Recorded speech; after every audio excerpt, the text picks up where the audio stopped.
Prince William, born to be king. He often used to say to his mother that he didn't really want to be king. His childhood was a mixture of enormous luxury and privilege and disaster. Kate Middleton, a middle-class home counties upbringing. Probably received some rather standoffish or condescending views towards her because she wasn't an aristocrat, unlike Diana or even Sarah Ferguson. This is the remarkable story of a prince and a commoner. One day they will reign over us. How have they juggled traditional royal life and the modern world? It's not all about, palaces and kings and courtiers. There are real people out there. So that mixed together is making William a very successful king in waiting, without a doubt. We'll look back at rarely seen images of their lives. There was him at one stage on his hands and knees cleaning out a loo. Now, you don't see a future king doing that very often. And hear from insiders who've watched their every step for years to reveal how Kate has adapted to her royal role. His girlfriend was being hounded in just the same way as his mother had been. And of course, we all know the outcome of that. She's moved from being weighty Katie, who was seen as rather lightweight, to the Kate we see today, who's absolutely embodies her royal role. How William has embraced his sense of duty, while those around him have rocked the boat. You couldn't be, in William's view, a member of the royal family dipping in and out. You are either in or you are out. And ask, does the perfect image they portray mean the future of the monarchy is too good to be true? The Queen and the Duke of Edinburgh, they will be watching very carefully, especially given that younger royals in the past have got things very badly wrong and they don't want that to happen again. I think they have been being tested out. I think people have been watching to see whether the crown is safe in their hands.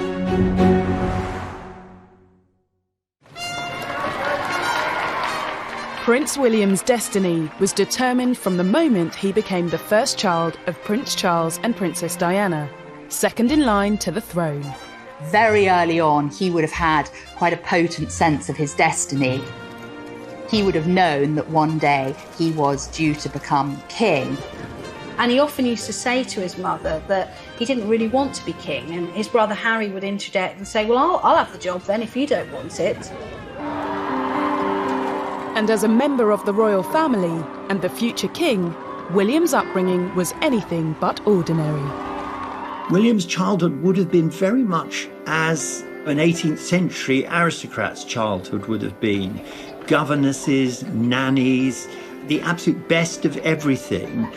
But also added to that, he would have been cosseted. Well, William's world was extraordinary growing up. He, from the moment he was born, he was surrounded by a team of royal protection officers. Everything he did, from his first haircut to losing his first tooth to taking his first steps, were all chronicled in the press. Living with one foot in the 18th century and one foot in the 21st century, as it were, that isn't necessarily a good thing. I mean, it would be very hard for someone with that kind of childhood, that kind of upbringing, to live an ordinary life. William's childhood was also filled with well-documented challenges. Charles and Diana tried to be as present as possible, but they also were required to fulfill their royal role. There were long tours, where a royal tour these days might be 9 days. Charles and Diana were going 3, 4, 5 weeks. William, as we know, was brought up by parents who were mostly at war with themselves and one another. William and Harry had to cope with the breakdown of their parents' marriage, not just on a personal level, but as it played out in front of the whole world, which would have been incredibly difficult. From an early age, William was exposed to both traditional and modern approaches to the monarchy, both of which have influenced him. I think William grew up in a family where he had two very opposing influences. He had the court influence, his father, his grandmother. He absolutely knew what his regal destiny was. And then he had this humanising, emotional, sort of common touch of his mother. Diana in particular made sure that William was very aware of his privilege. She was taking him to AIDS hospitals. She was taking him to visit homeless centres where he would interact and meet the homeless. She wanted him to understand that with enormous privilege comes great responsibility. So I suppose he had to work out where he stood in between those quite different influences. And I think what we see today is a man who's kind of married both of those very well. Diana wanted normality, which of course is the one thing the royals cannot have. But I think they did have, as close as possible, a normal upbringing behind the railings of Kensington Palace. But, you know, it is a gilded cage. William and Harry have always been princes who relished normality. You know, just the chance of going to the record shop or the burger joint on Kensington High Street, that was a highlight for them. They just wanted to do what normal people did. They had a secret door there out of the palace confines where they would just slip out unnoticed and go and play in Kensington Gardens, often with other children. And the parents would be looking at their kids thinking, hang on, that's William and Harry. The princes did have to abide by traditions. William and his brother were educated at Eton, following in the footsteps of many royals before them. I heard a wonderful story that Diana used to tease the rather stuffy old guard advisors, who were themselves old Etonians. She used to tease them and say, I really think I must look at sending Wills and Harry to Holland Park Comprehensive School. It would do them good to be educated with, you know, ordinary children. William's upbringing shaped him and gave him his first chance to marry royal formality with a more normal and relaxed approach to life. I think the great connection about William himself is the fact that he is a very approachable, very down-to-earth person. That really comes from the upbringing that the late great Princess Diana gave him. It's not all about, you know, palaces and kings and courtiers. There are real people out there. At just 15, William experienced the pivotal moment of his childhood. His mother Diana died, and he was forced to grieve on the most public stage imaginable. We have reports from Paris that Diana, Princess of Wales, has been killed in a car accident. You can't help but feel desperately sorry for that particular period in the boy's life that went on to form the rest of their teenage years. It was very difficult, and of course it's gone on to affect them in their adult lives as well. Living through this ordeal drove Harry to anger and upset, whereas William appears to have turned inward, buttoning up and holding back his feelings. At a fairly young age, William really was thrust into a crisis. And I think he's been very honest, talking about grief and how he processed it. And I think he's been really helpful to a lot of people he's met who have experienced the same. So his childhood was a mixture of enormous luxury and privilege and disaster. And those two things have created a man who's both confident and vulnerable. Kate Middleton was born fewer than 6 months earlier than the prince, but in an entirely different world to her future husband. Clearly, William and Kate had completely different upbringings. Kate came from a very regular family upbringing. She was very close to her two siblings, close to both her parents, Carol and Michael. They themselves came from working class backgrounds, but hold themselves up into the middle class stratosphere, for want of a better expression. Kate had a relatively normal childhood, albeit one that was, you know, quite a privileged upper middle class. She went to one of the best public schools in the country, Marlborough. William's father, Charles, grew up in Buckingham Palace, and his mother, Diana, in a 90-room stately home. Kate's family background was much more modest.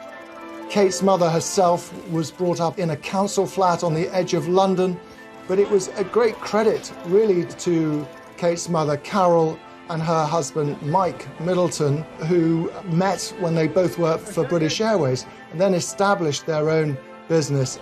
There's a tremendous element that behind Catherine has been a mother who very much wanted her to move into circles that she wasn't born into. Kate moving up in the world has helped teach William to navigate between traditional royal life and the modern world. We know from talking to people in the Duke and Duchess of Cambridge's circle how much William values Catherine's home life, how fond he is of her parents, and how that kind of stable, slightly middle class, very close-knit family has been quite a salve for him, actually. It's produced in Kate a woman who is very level. She's interested in other people, which I think is, at the moment, in the modern world, is probably the perfect background for being the Queen, and especially when her husband, the future king, has such a different upbringing, a damaged upbringing, and so what William lacks is made up for by Kate. The future king had yet to meet his queen. They would be brought together not by royal tradition, but by chance. When they were at university at St Andrews, I have it on good authority that one of the few girls not chasing William or trying to catch his eye was Catherine. One of the funny stories is he was so desperate to meet her that as he walked towards her, apparently he tripped and said, "Oh, that's a terrible start, you're going to think I'm a complete clod."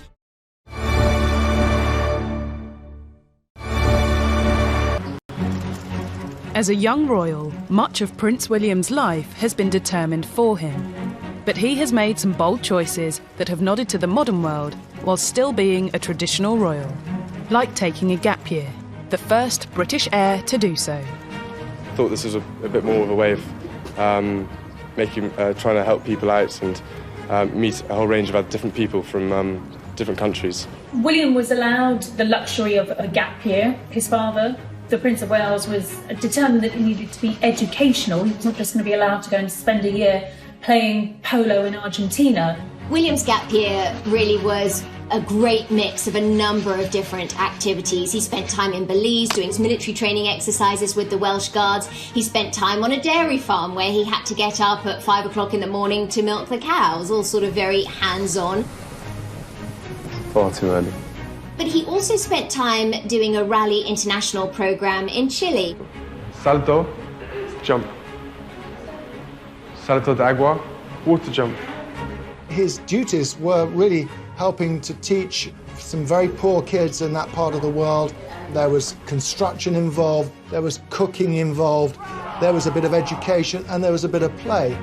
William was allowed to have those life experiences because we are in a unique position where we have the longest reigning monarch. It was always going to be some time before William came to the throne. That great freedom will ensure that William is a king who is in touch with his people. The young prince shook off the stuffy image of the monarchy by showing he wasn't afraid to get his hands dirty. The pictures were memorable because there was him at one stage on his hands and knees in marigold rubber gloves cleaning out a loo. Now, you don't see a future king doing that very often. Here he was, a prince of the United Kingdom, but he was going to have to muck in with everybody else and pull his weight just like everybody else. And I think William really enjoyed that. It was an opportunity to just be William as opposed to Prince William. Being honest about it, oh my God. I'm so embarrassed. I'll try it first and then come back if you want some more. I doubt you will. It seems the prince knew the importance of being approachable to the public. I think those kind of experiences where he was mixing with young people from a very different social background to his own helped give him a good base and understanding about basically people. Towards the end of his time there, they invited the cameras in and he recorded an interview about his experiences down there. It was a sort of first sight of how this young man was developing. I don't like being treated any different at all. I don't like special treatment at all. I love having no restrictions, you know. There's no one out here chasing me around or anything. It's brilliant. What William didn't know at the time was that his future wife would join the exact same volunteering programme just a few weeks later. I think it just shows that they have got a lot in common, which has given an enormous amount of stability, not just to their marriage, but to the kind of couple they intend to be or they will be when they are king and queen. Rather than join the military after he finished school, like most royals before him, William chose to take a different path and went to St Andrews University. It was here where he would meet his future wife. One of the funny stories is he was so desperate to meet her that as he walked towards her, apparently he tripped and said, "Oh, that's a terrible start. You're going to think I'm a complete clod." They met very early on when they both joined St Andrews in 2001 because they were sharing the same halls of residence. They also shared a number of classes. They were both covering art history at the time. So, yes, they shared classes, they'd walked classes together. They really became friends first. But we met at university at St Andrews, and we were friends for over a year first. And it just sort of blossomed from then on. When they were at university at St Andrews, I have it on good authority that one of the few girls not chasing William or trying to catch his eye was Catherine, and if that's true, she played an absolute blinder. He was definitely the target of lots of Sloaney girls there at university, but it wasn't until the infamous fashion show that William noticed Catherine. This future king and queen were initially brought together by a charity fashion show and a very memorable dress. William saw Kate in a very kind of see-through dress at the college fashion show, and urban myth suggests that he said to his friend there, "Wow, Kate's hot." We've always been led to believe that Kate had another boyfriend at the time, and William might have been still dating one of his old Highgrove era girls, but neither of those relationships lasted long.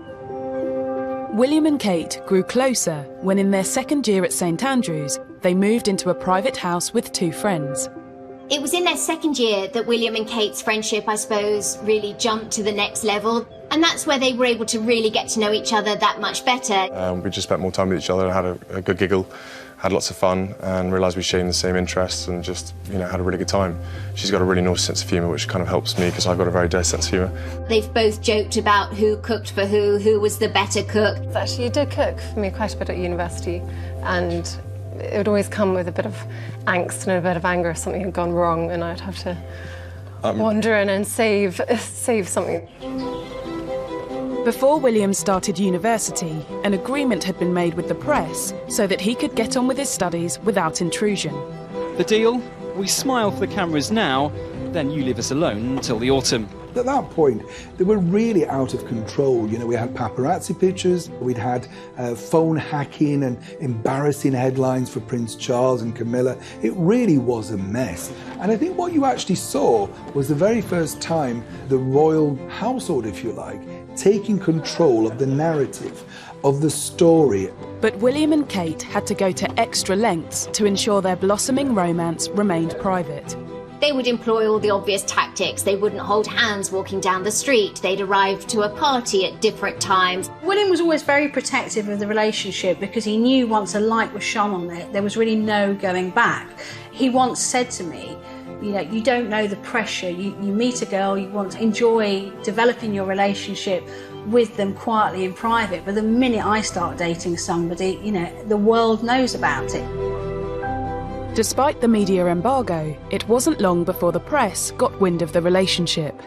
Inevitably, stuff leaked out about his relationship with Kate. It was beginning to be in the gossip columns. If you're the future king, you just can't hide that sort of relationship. While rumours were rife, William denied reports he had a girlfriend. Kate did attend William's 21st birthday party at Windsor Castle, but at the time, William was quoted in the press as saying he didn't have a steady girlfriend. William, did you get with some good friends? Yeah, with some friends, definitely. Had a good laugh. Now, of course, we now know he and Kate were pretty serious about each other then. This morning, William, of Kate. I wonder how you feel about that and how she's bearing up under the scrutiny. I haven't seen any of it. I'm just gagging it on the slopes, basically. Simple as that. Despite their efforts, the rumours blew up when in 2004 the couple were pictured together for the first time. But in 2004, the relationship really did hit the public eye. But unfortunately for them, a paparazzi photographer took pictures of William and Kate clearly very close on a ski lift together. A red top tabloid newspaper splashed it all over their front page, and William was furious. And he was also genuinely worried for Kate and her family about what this would now mean for them. William was right to be concerned. As the relationship was seemingly confirmed, Kate's mother was accused in the press of engineering their meeting. So at the time, there were a lot of rumours going around that, Kate's mother, Carol Middleton, might have tried to kind of orchestrate the relationship by ensuring she went to St Andrews. There was talk of Kate having a poster of William on her wall at Marlborough. That said, I have spoken to a lot of Kate's friends who were at school with her over the years. Nobody remembers having that poster. There's a story that goes the rounds that you had a picture of him on your wall as a child. There wasn't just one, there was like 10, 20. He wishes, no. No, I had the Levi's guy on my wall, not a picture of William, sorry. Sorry. It was me and Levi's, honestly. William's first term at university was not easy in many respects and was made more difficult by his own indecision around his degree. First 13 weekends, he was at home more often than he was at college, and matters came to a head that first Christmas when he got back to Highgrove and he couldn't decide whether he really wanted to continue. I think the real problem was that he was probably on the wrong course. When you're a royal, if you suddenly change, your course, a lot's read into that. I mean, if you remember when Prince Edward didn't like being in the Marines, he was suddenly called a sissy and he couldn't do it. The fact is, he just didn't like it. Kate supported William through this dilemma, and in part on her advice, he changed course to study geography. It would be the first of many important decisions that the couple would help each other through. Well, the Queen once famously said of Prince Philip that he was her strength and stay, and that, people underestimated what effect he'd had on her life and how it enabled her to do the job that was expected of her. And I think that's very much the same for William and Kate. Gap year, university, and then William started to seriously date a commoner, a first for an heir to the throne. It demonstrates he was determined to try out a less traditional royal route. That's something that so many people can identify with, but it was also starkly different to how royals of old had been sort of pushed together. Diana and Charles had barely spent any time together before they got married. They certainly weren't allowed to live together. The Queen and Prince Philip, and Prince Andrew and Sarah Ferguson were also brought together through royal connections. But for William and Kate, it was simply a love match. I mean, it wasn't like anyone else was thinking or saying, she would make a good future queen. And that happened with Diana, and the result was a disaster. I think the difference between Diana and Charles and William and Catherine, they were allowed to grow, to develop, to kind of do things that no other royal couple had done previously. I think all those aspects of how they got together and what happened afterwards are very important to the entire story and therefore the stability that they offer the royal family going forward. Even in these early stages, William and Kate learned the power of fostering a modern approach in a modern age. By going to university, by undertaking gap years, by spending time with regular people, doing regular things in a very ordinary fashion, that is really going to set William and Kate up for a future as king and queen consort in which they can relate to the people that they are supposedly governing. But as William and Kate left St Andrews, many challenges lay ahead that would test their relationship. But really, I think graduation for William and Kate, it was their last moment in that protective bubble, and I think perhaps they may have both been a little naive about what was to come.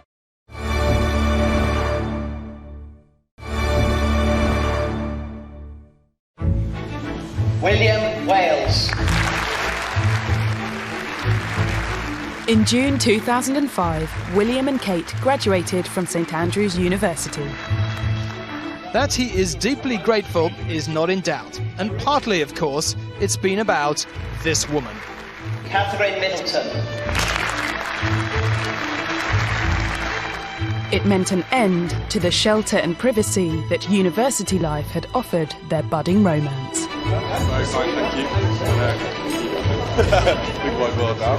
They obviously went public at their graduation. There were lots of pictures of Kate and William, and there was huge interest in this very bubbly brunette from Berkshire, and it was really a warning of what was to come.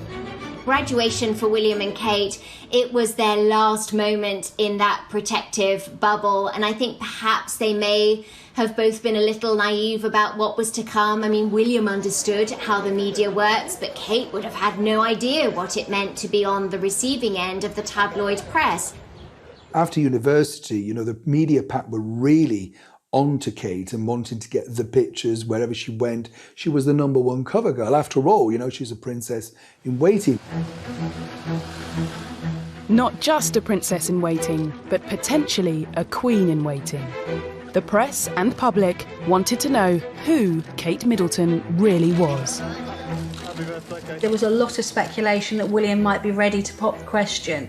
And, you know, she would open the front door of her flat in Chelsea and find dozens of paparazzi photographers. Now their relationship was fair game to the world's press, Kate experienced the curse of dating an heir to the throne. The scenes outside her flat in 2007 on her 25th birthday were eerily reminiscent of the scenes Diana faced when she was leaving her flat when the relationship with Prince Charles was revealed. Can you tell me if there's any possibility? I'm not going to say anything, babe. What a lot of people don't realise is that, you know, when you're dating someone within the royal family, you don't have any protection. There's not suddenly, you know, the senior Royal Scotland Yard protection officers.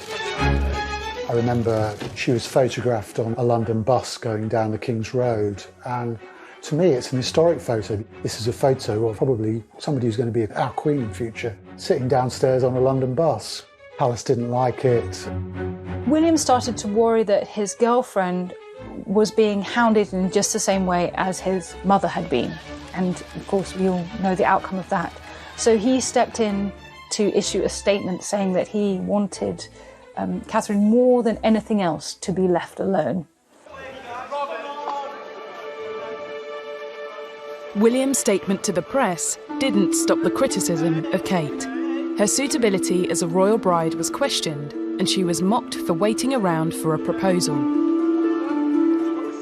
The problem for Kate was that she didn't have a career plan. William's had already been mapped out. He was going to go to Sandhurst, and after that he was going to go into the RAF. So Kate's career path was far less certain, and she did become the topic of a lot of negative stories in the press. And she was called Waity Katie. Kate did get a job. She worked as an accessories buyer, but interestingly, someone from the firm told me at the time she went to the boss and said to them, I need a job, but it needs to be part-time so I can work it around my relationship with this very high-profile man. Now, that's quite unusual for a modern working woman. She did that job for a while, but unfortunately, you know, the attention of photographers following her to and from work got too much. And in the end, she went to work for her parents' family firm, Party Pieces, where she was more protected. Kate was quick to charm William's family, but the aristocratic circles that surround the palace took longer to win over.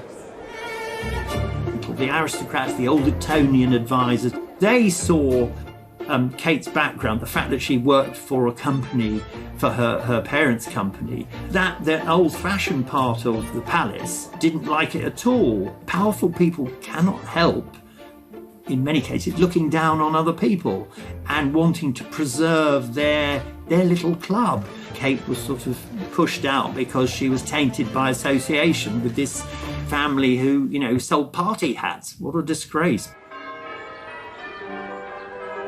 Kate's entrance into royal circles was helped by her ability to win over traditionalists in the palace.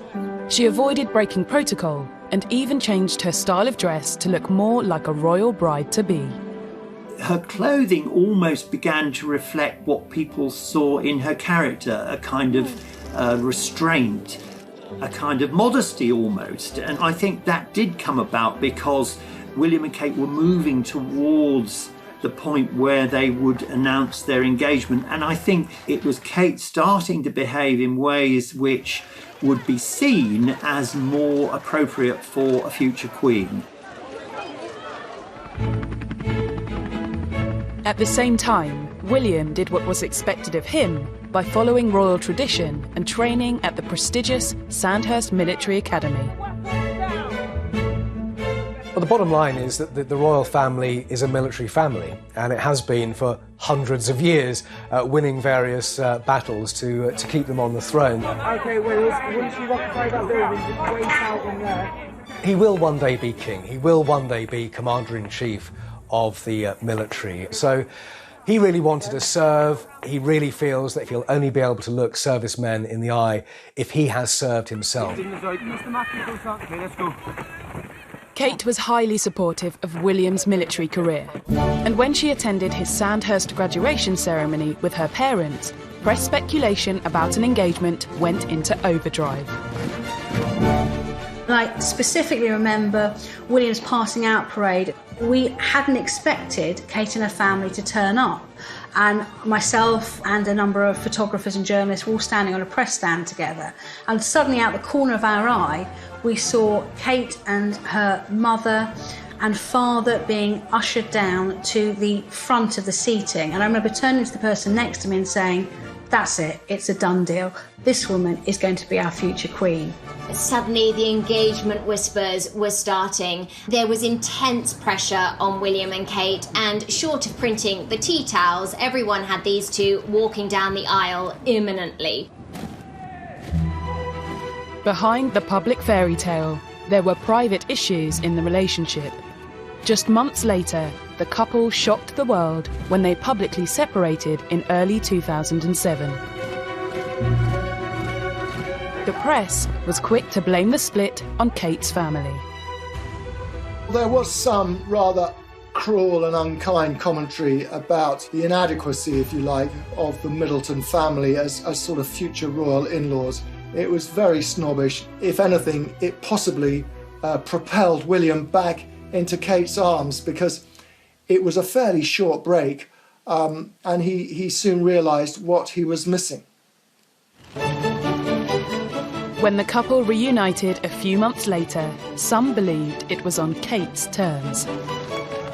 When they reconciled, it was definitely an unspoken agreement, if not a spoken agreement, between William and Kate that this wouldn't happen again, that if they got back together again, it would be an eye on having a long-term future together. But it still took William another 3 years before he finally proposed. And after dating on and off for 7 years, they announced their engagement in November 2010. It was a total shock when it came, and very excited. William had made the surprise proposal 3 weeks earlier in Africa, using his mother's sapphire engagement ring. Obviously, she's not going to be around to share any of the fun and excitement of it all. This was my way of keeping her sort of close to it all. The symbolism of this, of course, was that he wanted to carry his mother into his future as well as having her in the past. Although there's this sort of beauty of the moment of William bringing his mother into the mix, there's also, on the other side of it, the kind of wisdom that he had not allowed his wife to be led like a lamb to the slaughter, as Diana had called herself, but instead had allowed her to choose her future and to go into the marriage with her eyes open. William didn't want to repeat the mistakes of his parents' rushed courtship and ill-fated marriage. And I suppose in love. Of course. Whatever in love means. This future king was determined to do things differently. I have been waiting this long as I wanted to give her a chance to see and to back out if she needed to, before it all got too much, because, you know, I'm trying to learn from lessons done in the past, and I just wanted to give her the best chance to settle in and see what happens the other side. From that engagement interview, we realised, if anything, that we'd misnamed Kate as Weighty Katie. It should have been Weighty William, because it was William who sort of put the brakes on. Rather than rush into engagement and marriage, as many royal young men have done over the years, William waited and waited. William wanted to be sure that the woman he was marrying was in it for the long run. You know, he doesn't want his marriage to end the way his parents did. Unlike Diana, Kate had her eyes open to the challenging road that lay ahead. She wasn't just marrying into the royal family. One day, she would be wife to the king. And from the very beginning, she seemed to be aware of the traditional role she would need to fill. It's obviously nerve-wracking because I don't know what I'm I don't know the ropes really. William was obviously used to it, but no, I'm willing to learn quickly and work hard. And She'll do really well. Yeah, we'll do very well. Kate will be the first Queen Consort in 350 years who is not from an aristocratic background. We hadn't seen a member of the royal family, certainly not an heir, marrying a commoner. So here was William breaking the mould, doing things differently, and establishing a first for the royal family. Despite Kate adapting to royal life remarkably well, for an institution that is hundreds of years old, this was a concern.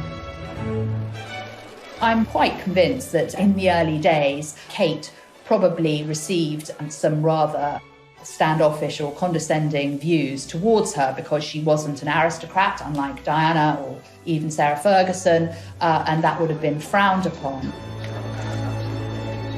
Kate may not have an aristocratic background, but during the run-up to the wedding, she carefully cultivated a regal image and convinced the public she was the perfect royal bride. She's relatable, she's not an aristocrat, she doesn't have titles.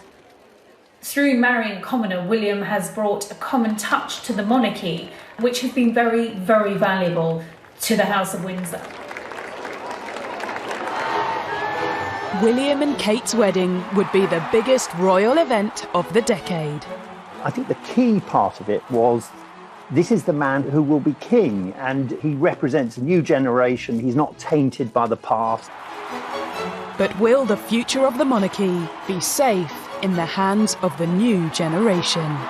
When we look at the scale of this wedding, we won't see scenes like this for this particular couple until William's coronation.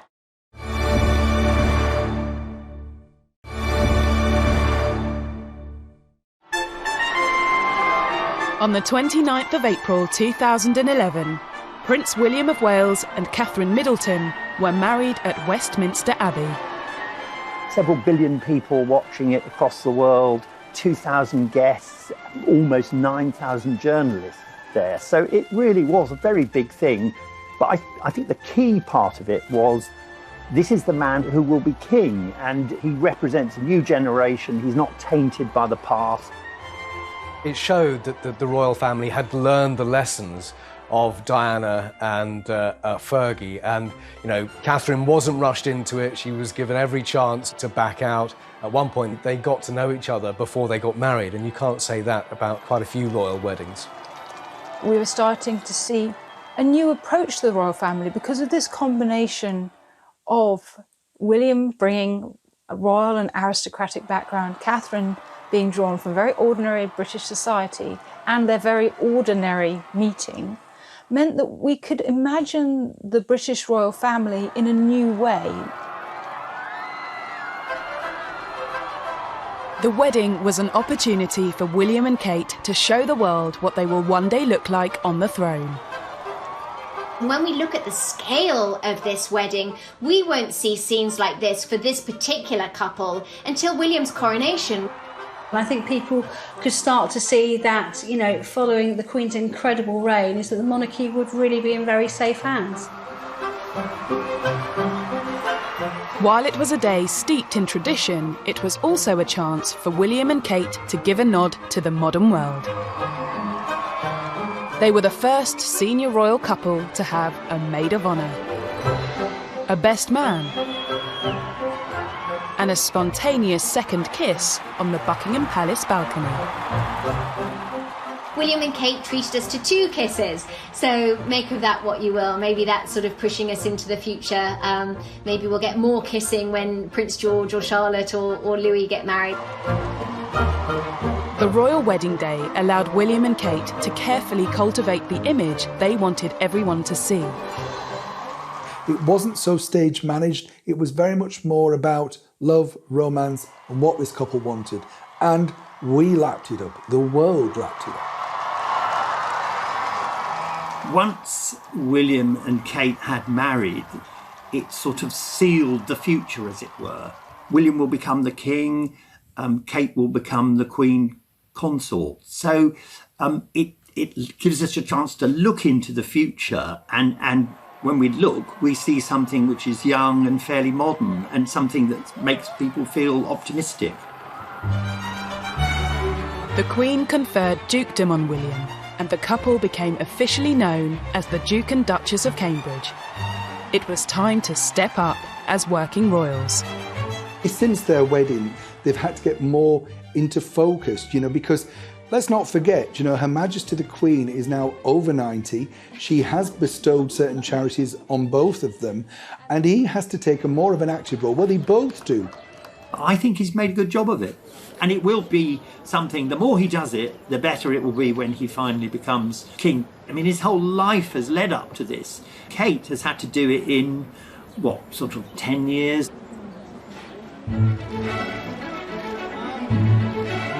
Kate may have been born a commoner, but she quickly adapted to being royal with a little help from the Queen. The Queen is not one who likes to tell people how to do things. She likes to lead by example. She took Kate and Camilla with her to Fortnum&Mason, where they had tea and they unveiled a plaque. But that was rather special, seeing the current Queen and 2 future Queen consorts out on an engagement together. I think it was very significant when she went on some of those trips in the early days with the Queen and the Duchess of Cornwall, which were really set up to put her at her ease and to give her an idea of what royal duty was like. Kate's image transformation was clear to see during the couple's first tour of North America after their wedding. Of course, Kate looked $1 million, especially in the States, where what she wore and how she looked was so critical over there.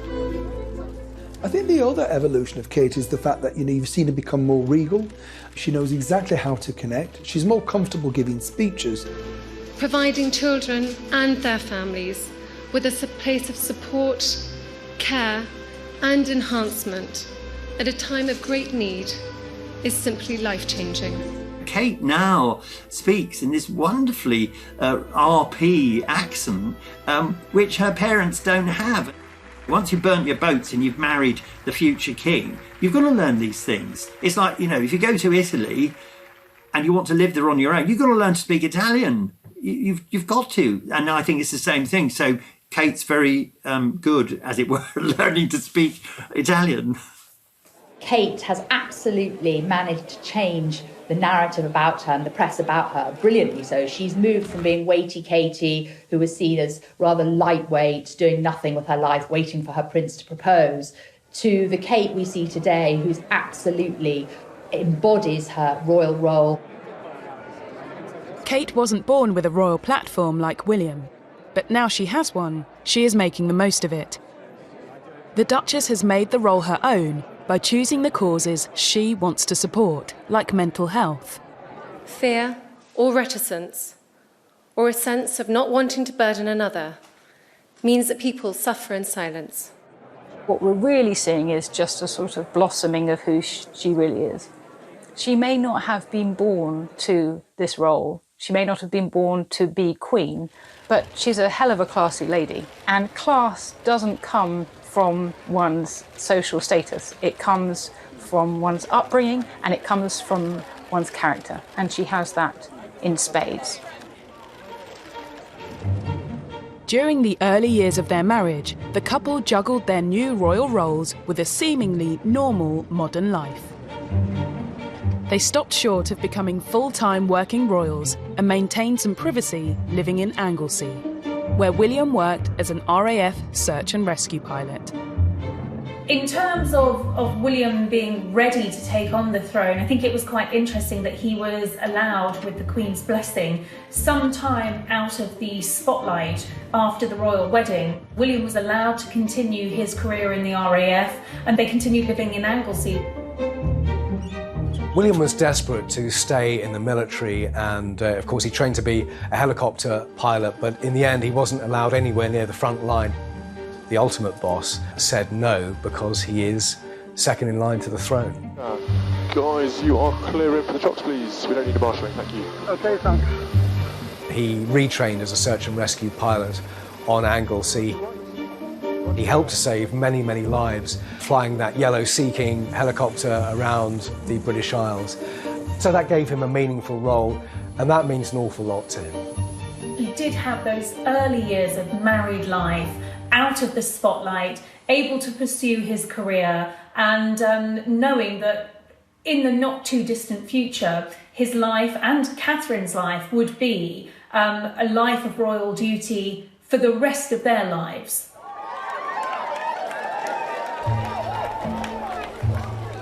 As the future king and queen, there was also implicit pressure on the couple to produce future heirs to the throne. Historically, royal wives have tended to have their first baby within a year of marriage. Well, it sounds awfully clinical, but that was never going to happen for William and Kate because the year following their wedding was the Queen's Diamond Jubilee, and nothing could detract from the Queen's Diamond Jubilee. Talk about impeccable timing. In December 2012, suddenly they announced Kate's pregnant.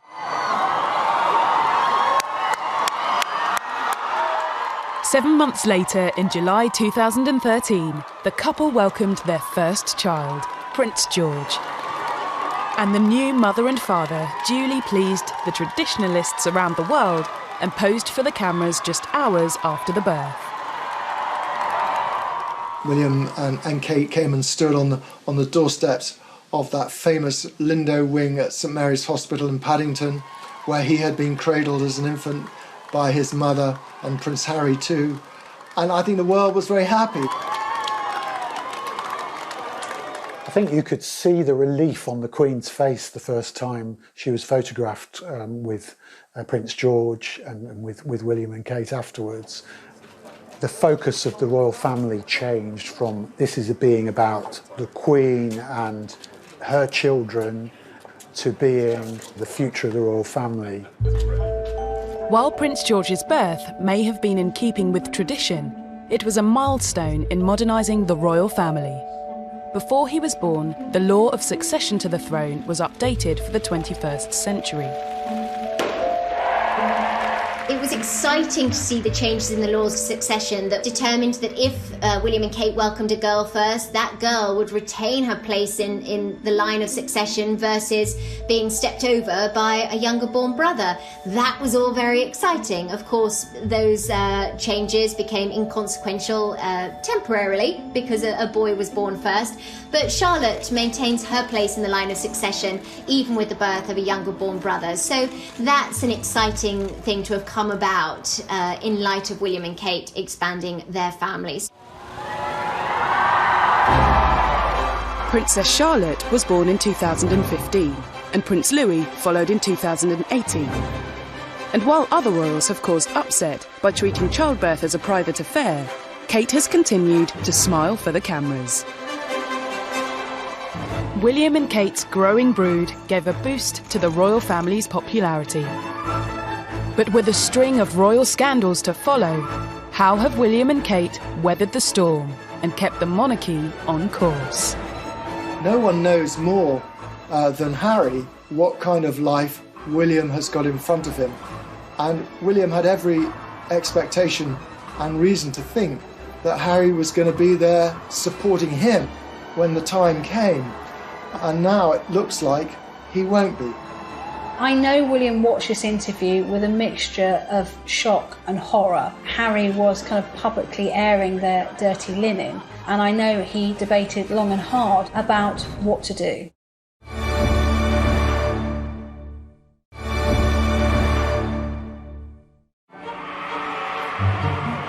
Throughout his life, Prince William has been groomed for his future role as heir to the throne. With each passing year, his responsibilities have increased. He made 3 overseas visits in 2019, attended 220 royal engagements, and is now the patron of 29 charities. It's a workload that's likely to increase. What's impressive about Prince William is you absolutely get his sense of his own duty and his responsibility to the crown, and possibly at times that duty comes ahead of personal relationships. No one knows this more acutely than his younger brother, Prince Harry. As a future heir to the throne, William was taught that one day he would have to make tough choices. But when the brothers were children, it was easy for them to enjoy a close relationship. You couldn't put so much as a sort of a sliver of paper between William and Harry. They were so close. They looked out for one another. William was a constant presence in Harry's life, and they were very protective of one another as they grew up and as young men. They both lived through the very rocky separation and divorce of their parents. And then, of course, the devastation of Diana's death. Diana, Princess of Wales, has been killed in a car accident. That kind of pulverising grief that changes your life forever. The two young princes joined the procession, accompanying their mother the final mile to Westminster Abbey.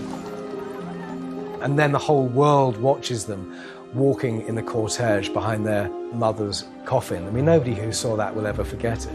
And it clearly was a transformative experience for them.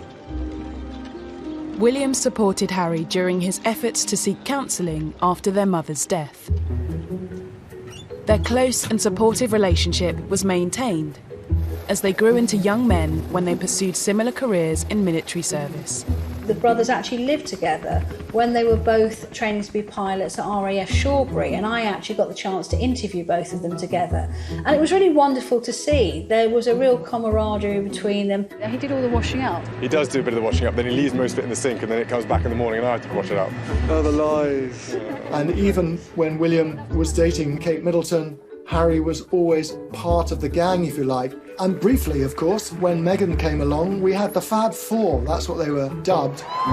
Meghan's Hollywood background gives her tremendous confidence. If Meghan Markle was the slightest bit nervous about stepping out in front of the British public, it didn't show. And initially, she drew the spotlight away from Kate. Meghan, being an actress, was so much more comfortable in front of the cameras. There was a sharp distinction between the two women that a lot of people remarked on. Kate and Meghan did not particularly get on. You know, they both had such different backgrounds. William and Kate do feel they have to be slightly more composed in public as future monarchs. The Cambridges' devotion to duty has helped them ride out these tensions. But the brothers clashed again over the speed of Harry's whirlwind romance. Some say William urged him to take more time over it, as he and Kate had done with theirs.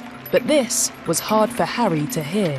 I think, sadly, this was interpreted as William not being altogether sufficiently welcoming. It sort of all started to drive a wedge between the brothers. As a monarch in waiting, one of William's toughest problems has been how to protect the future of the royal family while staying true to his bond with Harry. Hurting his brother's feelings may have been the unfortunate but hopefully short-term side effect of his devotion to duty.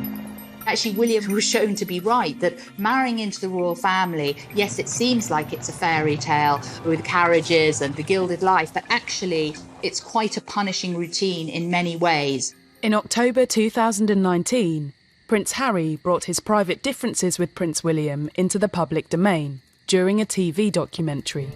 We're brothers, we'll always be brothers. We're certainly on different paths at the moment, but as brothers, you know, you have good days, you have bad days.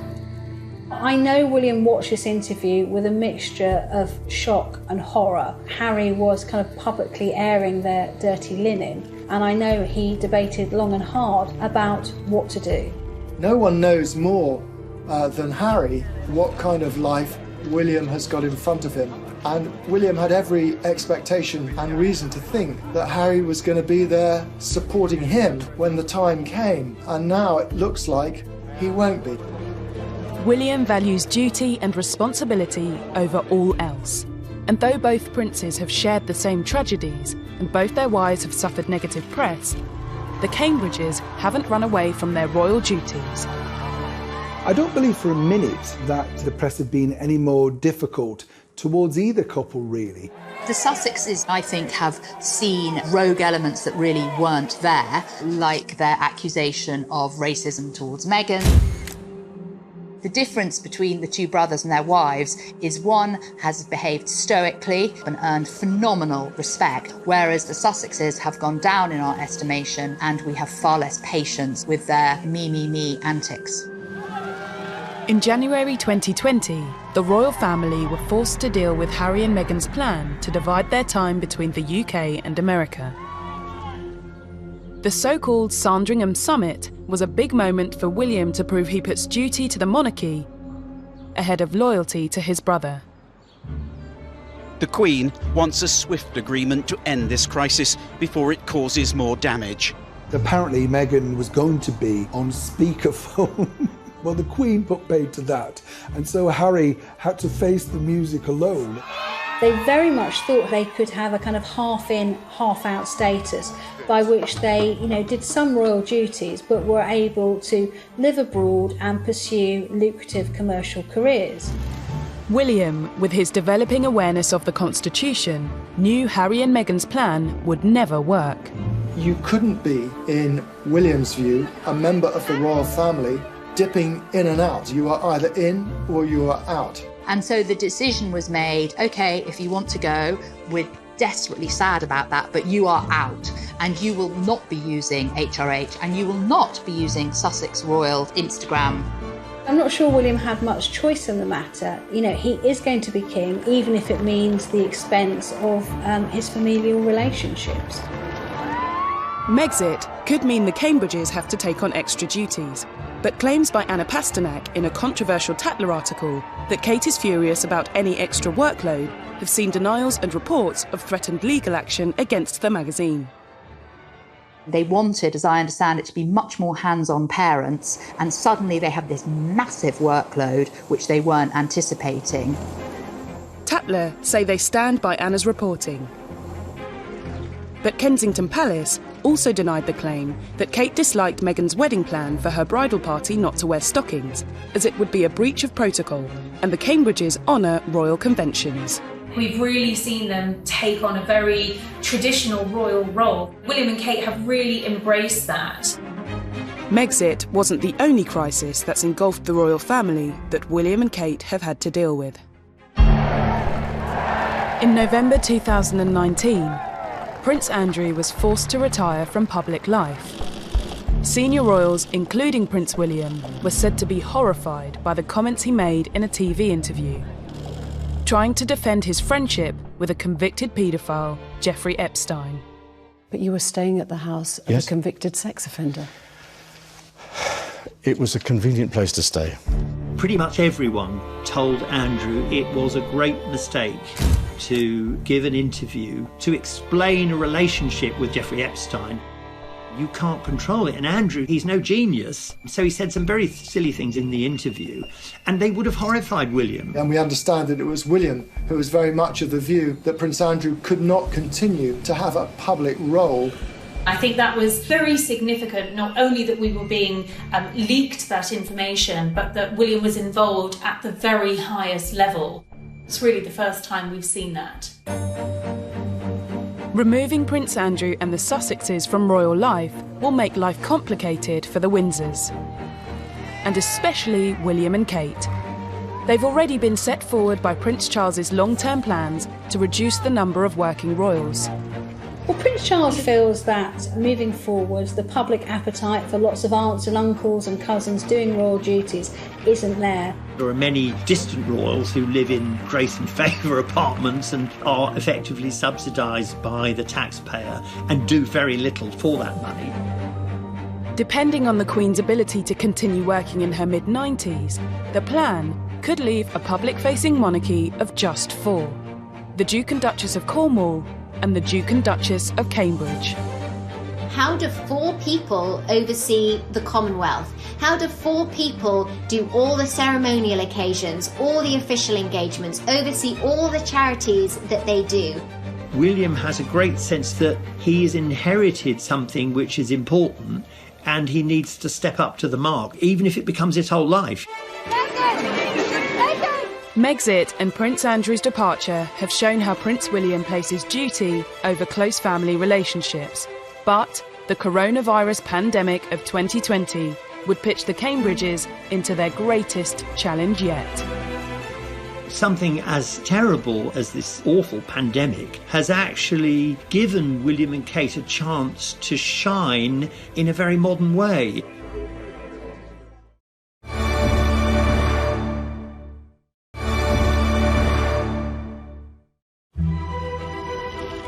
With the departure of Prince Andrew and the Sussexes behind them, William and Kate and the other Windsors must have been hoping to resume their royal duties, albeit with a busier diary than usual. But it wasn't to be. A big jump in coronavirus cases and the first death here in Britain. The pressure ramps up. While politicians and scientists look for strategies to protect the public and the death toll rose into the thousands, the British public looked to the royal family. The Windsors, and especially William and Kate, now found a new duty of care and consolation. The Queen has been outstanding and has given a series of public broadcasts which have done an awful lot to reassure the population, I think. But beyond the Queen, it has been very much William and Kate who've come to the fore. The Queen is effectively in confinement at Windsor Castle. Charles tested positive for the virus. So William and Kate are really picking up the slack. 3 days before lockdown started, the couple took part in the first royal engagement in connection with the pandemic, when they visited a South London NHS helpline. How many calls are you getting from the public around mental health and... Listening to the concerns of NHS staff and thanking them for their dedication, William and Kate showed great sympathy. Something as terrible, as negative as this awful pandemic has actually given William and Kate a chance to shine in a very modern way. They've revealed things about themselves that will always be remembered, that during the pandemic they were there. When the nation went into lockdown on the 23rd of March, the Cambridges proved to be the most successful of the royals to embrace new technology and stay working within social distancing guidelines, continuing traditional royal duties but in a clever, modern way. Staying connected, staying positive and being able to talk to friends and family is so crucial. So suddenly the Duke and Duchess of Cambridge are at the front of the royal family, are the most visible royals, and have been doing all sorts of things virtually, whether it's opening hospitals or visiting schools or helping to found a couple of new charities. You know, what we're seeing now is the NHS and the frontline workers doing the most extraordinary job, and that's really come to the forefront in the last a few weeks, and I think it's going to dramatically change how we all value and see our frontline workers. William and Kate have isolated themselves with their children in Norfolk, where they have joined in the weekly applause for NHS carers. And in a callback to William's former career as an air ambulance pilot, they've offered their London home as a refuelling post for emergency flights. William was given permission for helicopters to land in the grounds of Kensington Palace, which is remarkable. That would never have happened in the past. The royals who lived there, even during the war, were a bit sniffy about people growing cabbages nearby. They haven't patronised us, but they're one of us. They absolutely have managed to blend their sense of duty with a real, tangible humanity. And personally, I've never admired them more than I do for how they've coped during the pandemic. Throughout his life, Prince William has made choices that have stepped away from the royal standard. I don't like being treated any different at all. I don't like special treatment at all. He took a gap year volunteering for charity and chose a wife from a non-aristocratic background. Should we expect the Cambridges to break even further with tradition when they reach the throne? I think if anyone was wondering whether the crown is going to be safe in their hands, you only need to look at how they've conducted themselves during this pandemic to see that the answer is a resounding yes. William and Kate may be many people's idea of the perfect king and queen, but it may be a very long time before they are given the opportunity to serve the nation in this way. Will anyone still want a monarchy by then? There could be suggestions that it's an outdated institution, William and Catherine have managed to keep their slates pretty clean, and they are people who haven't really put a foot wrong, who have maintained popularity and are doing pretty well. So well, in fact, that a recent survey found nearly half of those polled would like to see Prince William take the throne instead of Prince Charles. The Queen doesn't believe in breaking the rules. She does not want Charles to step aside when she passes. William doesn't want that to happen. There are a lot of people who want to skip Charles and go straight to William. It would be shocking to skip Prince Charles. I think that's more driven by William's youth. Hello, everybody. He will be William V one day, she will be Queen Catherine, and I honestly think what you see is what you get. They're not fakes. They will be a modern couple, and although the monarch's power is extremely limited just to giving advice, Kate will be an important part of that. The person I would actually liken Kate to is the Queen Mother, who was known as the steel marshmallow. Very fluffy on the outside, but with a core of steel underneath. And I think that actually sums up Kate. William and Kate are the same age, and while he was born into privilege and schooled as the heir to the throne, she was brought up in an everyday family. Despite the differences in their backgrounds and the obstacles they faced along the way, they've forged a lasting partnership, which has skillfully married tradition with modern sensibilities. I do think that they will have a warmer feeling, a warmer approach to the British public. Very happy birthday on Valentine's Day. Yes, Valentine's Day. From everything we've seen to date with William and Kate, I think that they're going to demonstrate a monarchy that is caring and compassionate, that proceeds with dignity but also with a bit of humour. And I do think that they show the sort of approachability and relatability that will safely sustain the monarchy into the late 21st century.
Don't want that to happen again. I think they have been being tested out. I think people have been watching to see whether the crown is safe in their hands.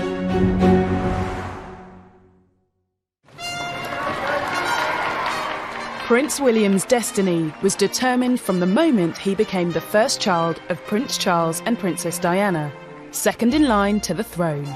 very early on, he would have had quite a potent sense of his destiny. He would have known that one day he was due to become king. And he often used to say to his mother that he didn't really want to be king, and his brother Harry would interject and say, well, I'll have the job then if you don't want it.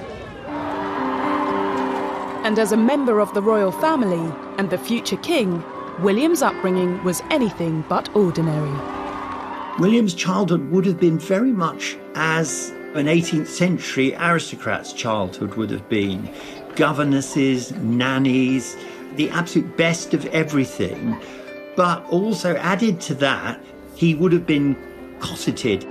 Well, William's world was extraordinary growing up. He, from the moment he was born, he was surrounded by a team of royal protection officers. Everything he did, from his first haircut to losing his first tooth to taking his first steps, were all chronicled in the press. Living with one foot in the 18th century and one foot in the 21st century, as it were, that isn't necessarily a good thing. I mean, it would be very hard for someone with that kind of childhood, that kind of upbringing, to live an ordinary life. William's childhood was also filled with well-documented challenges. Charles and Diana tried to be as present as possible, but they also were required to fulfill their royal role. There were long tours, where a royal tour these days might